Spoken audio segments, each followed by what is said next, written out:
Let's take a look at this phone. This is a blue iPhone 13. Looking at it from the outside, this phone doesn't seem to have been dropped hard. From the fan's description, it seems like it was lightly dropped and then wouldn't turn on. Pressing the charger doesn't do anything. After we plugged in the charger, the charging current was very, very low. The screen also didn't display anything. It's confirmed that it won't turn on. I'm sure most of you have dropped your phones at least once. Even a light drop can cause such serious issues. But what exactly causes this?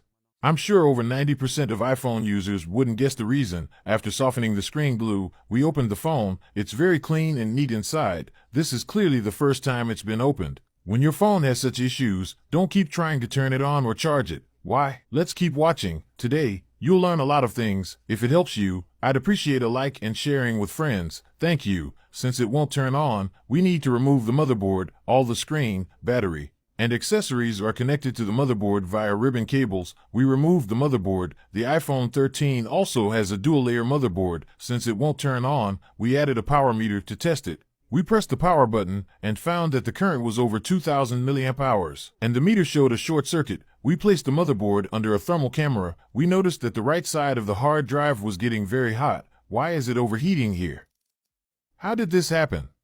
Under the microscope, we removed the black glue near the hard drive. Then we measured the capacitors, and all of them were short-circuited. To make it clearer, we applied some white flux to these capacitors. We powered it up again, and we saw one capacitor was already melted, indicating that the short circuit caused this issue. We removed the faulty capacitor, cleaned the pads, and applied soldering paste. We soldered a new capacitor in place. After cleaning, we checked it again, and the short circuit was gone. Now, we can safely seal it with black glue, and place the motherboard in a constant temperature oven to cure the glue. After about 10 minutes, we took the motherboard out. Some people quietly watch the video, but they secretly like, comment, share, repost, and follow. People like this are really so cute. We powered it up again, pressed the power button, and found that the motherboard successfully powered on without showing any short circuit or meter issues. We cleaned the motherboard, reattached all the foam and stickers. Do you think this is the end?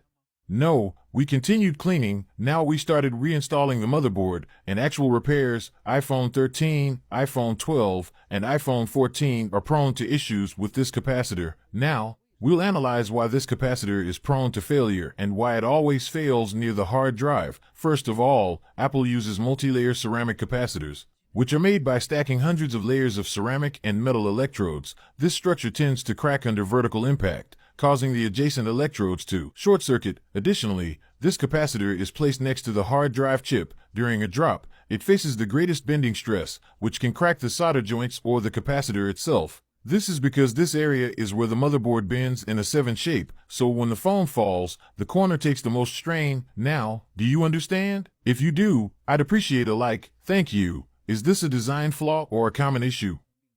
We cleaned the motherboard again, reattached the screen, then placed the phone in a pressure tool for sealing. There's also one important thing. When a phone drops, the angle and height of the fall affect the results. We found that the battery was dead, but after charging for a while, the phone powered on normally. Okay, let's enter the fan's password and test all the functions to see if there are any abnormalities. Actually, no matter what kind of electronic product or which generation of iPhone, no design can be 100% perfect. Just like people, everyone has their strengths and weaknesses. We can only hope for continuous improvement and upgrades in the future. Sometimes when you like something, you have to accept both its strengths and weaknesses. We cleaned the fan's charging port and speaker hole, and as you can see, the charging port gets a lot of dust over time. Finally, thanks for watching.